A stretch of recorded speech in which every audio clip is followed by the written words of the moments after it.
Baik, Assalamualaikum warahmatullahi wabarakatuh. Apa kabar semuanya? Semoga dalam keadaan yang sehat semua ya. Nah, hari ini kita akan melanjutkan pembahasan kita tentang sampling ya. Jadi kita akan masuk ke model stratified ya, model sampling stratified. Jadi stratified ini ada dua ya. Jadi stratified ini ada model random, stratified random sampling, sama proportionate stratified random sampling. Nah, kita akan mulai dengan yang stratified random sampling. Nah, stratified random sampling itu dalam populasi itu terdiri dari beberapa subgrup ya atau kelompok. Nama stratified itu dari stratum ya atau strata pluralnya, yang maksudnya adalah layer ya, layers atau lapisan atau level gitu ya. Jadi misalnya di sini stratanya adalah suku ya, beragam suku, agama, kelompok usia, misalnya generasi Y, generasi Z, ya, tingkat sosioekonomi tinggi, rendah, sedang gitu ya. Afiliasi politik ya, terkait partai apa gitu ya. Nah, kemudian peneliti ingin mendapatkan sampel yang representatif dari kelompok-kelompok ini. Jadi, strata ini sangat harus diperhatikan bahwa strata ini diputuskan oleh peneliti tergantung dari konstruk penelitiannya itulah. Jadi, harus yang relevan dengan konstruk penelitiannya. Nah, pada slide selanjutnya akan saya lebih jelaskan ya apa yang dimaksud relevan ini. Nah, jadi prosedurnya adalah bahwa pertama, peneliti harus mengidentifikasi kelompok atau strata yang relevan ya. Yang relevan maksudnya yang sesuai dengan penelitian yang sedang dilakukan. Nah, bisa jadi dalam populasi itu ada beberapa strata, ya, ada berapa pengelompokan tadi, tapi yang relevan dengan penelitiannya, yang mempengaruhi nanti hasil ukurnya hanya satu strata saja gitu, atau satu pengelompokan saja. Nah, kemudian setelah menentukan strata, mengidentifikasi strata, peneliti kemudian memilih sampel dalam jumlah yang sama dari setiap strata. Nah, kuncinya untuk stratified random sampling itu adalah jumlah yang sama dari setiap strata gitu ya. Ini akan membedakan dengan proportionate nanti. Nah, kemudian prosedurnya sama dengan simple random sampling. Jadi, mengambil jumlah yang sama dari setiap strata tersebut secara random, secara acak gitu ya. Nah, kemudian pada langkah ketiga, peneliti menggabungkan sampel dari setiap strata tersebut menjadi satu, menjadi sampel dalam penelitian yang hendak dilakukan. Nah, kalau dari ilustrasinya adalah sebagai berikut ya. Jadi di sini populasinya terdiri dari beberapa subgrup, beberapa kelompok atau strata. Ada di sini ada 6 strata gitu ya. 6 kelompok. Nah, dari kelompok ini nanti masing-masing diambil sampel ya, sejumlah sama dari setiap kelompok ini gitu ya. Nah, dengan ini berarti bahwa kita bisa menjamin bahwa setiap strata ini nanti akan terwakili gitu dalam sampelnya gitu ya. Jadi ini tahapan yang lebih lanjut dari simple random sampling ya. Kalau simple random sampling kemarin kan kita hanya mengambil secara acak tanpa memperhatikan strata gitu ya. Kalau di sini sudah kita perhatikan strata gitu. Oke. Nah, selanjutnya contoh untuk sampling dengan stratified random stratified random sampling ini, misalnya survei kepuasan penggunaan perpustakaan Fakultas Psikologi UGM. Populasinya otomatis mahasiswa Fakultas Psikologi UGM ya. Ya bisa dari luar juga, tapi populasi kita batasi dari mahasiswa Fakultas Psikologi UGM. Nah, stratanya ada angkatan di sini yang teridentifikasi, yang relevan ya. Ingat tadi yang saya sampaikan di awal, stratanya harus diidentifikasi yang relevan dengan konstruk yang hendak diukur dengan penelitiannya. Jadi di sini strata yang relevan adalah angkatan 2020, angkatan 2019, 2018, 2017, 2016. Nah, di sini memang ada strata yang lain gitu ya. Misalnya suku ya, mahasiswa beragam suku memang betul ya.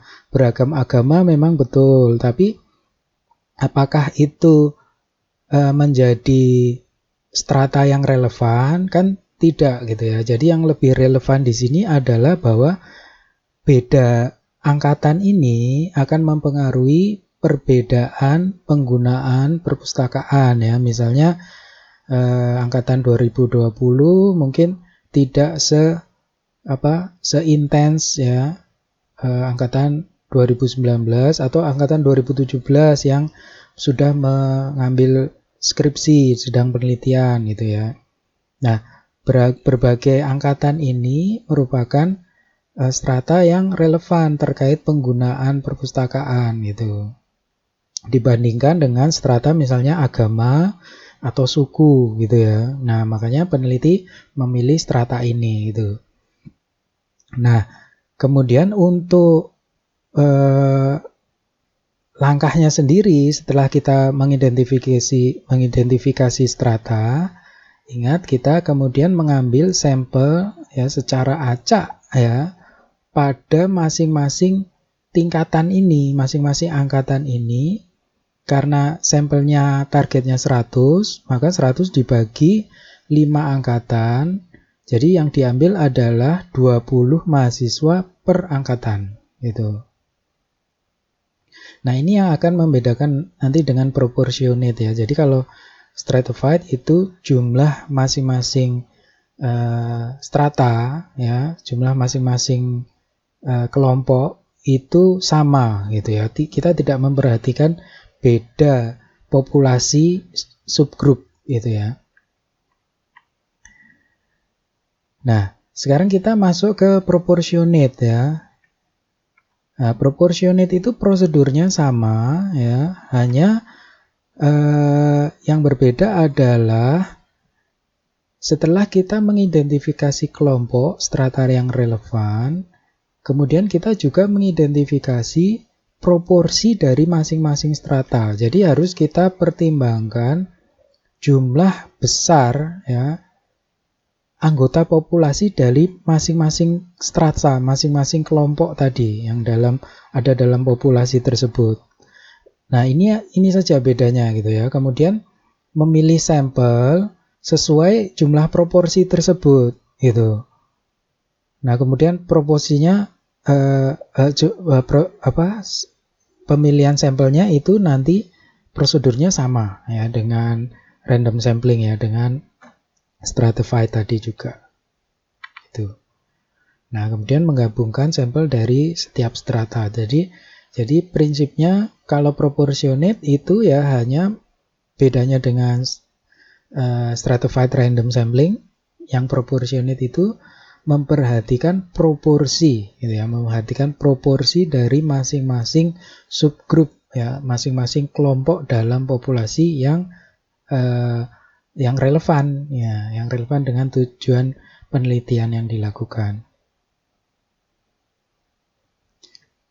Nah, dengan contoh yang sama tadi, survei kepuasan penggunaan perpustakaan, jika kita menggunakan proportionate stratified, itu kita harus mengidentifikasi proporsi dari masing-masing strata ya. Jadi di sini misalnya angkatan 2020 itu jumlah mahasiswanya 300 ya, 2019 juga, 2018 itu 200, 2017 itu 150 dan 2016 itu 50 ya, dengan persentase seperti ini ya, 30%, 30%, 20%, 15% dan 5%. Nah, dari sini jika kita ambil sampel 100 mahasiswa berarti angkatan 2020 dan 2019 itu nanti ada 30 mahasiswa. Ya, 2018 itu 20, 2017 itu 15 dan 2016 itu 5 gitu ya. Nah, ini yang contoh proportionate stratified ya.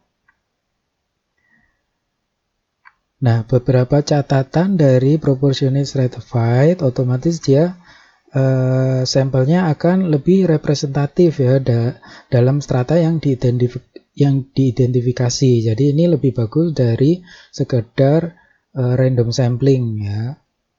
Itu kemudian proporsi strata dalam populasi bisa dari data empirik, jadi langsung dihitung dari tadi sampling frame, seperti yang kasus Fakultas Psikologi tadi kan jelas itu ya, kita punya datanya gitu ya. Atau bisa juga dari catatan statistik sebelumnya, misalnya kalau target kita itu populasi masyarakat gitu ya, sementara dari data empiriknya kita belum punya, kita bisa menggunakan persentase yang ada dalam catatan statistik ya, jadi bisa diambil dari catatan kependudukan atau Badan Pusat Statistik misalnya gitu ya, itu bisa kita gunakan gitu. Nah, salah satu strategi yang bisa digunakan adalah juga mengambil sampel yang lebih besar ya, lebih besar dari target sebelumnya, baru kemudian dari sampel yang terkumpul itu kita seleksi berdasarkan proporsi. Jadi nanti jika misalnya tadi angkatan 2016 itu hanya kita butuhkan 5%, sementara yang masuk banyak, yaitu kita pilih hanya jumlahnya 5% itu. Jadi kita ambil dulu lebih besar dari target kita ya, kemudian baru kita nanti eksklusi, kriteria eksklusi gitu. Jadi ada yang kita pilih ya sesuai dengan jumlah proporsinya gitu. Nah, saya pikir itu saja. Terima kasih. Jika ingin lebih jelas bisa membaca sumbernya dari Gravatar ya. Itu saja. Assalamualaikum warahmatullahi wabarakatuh.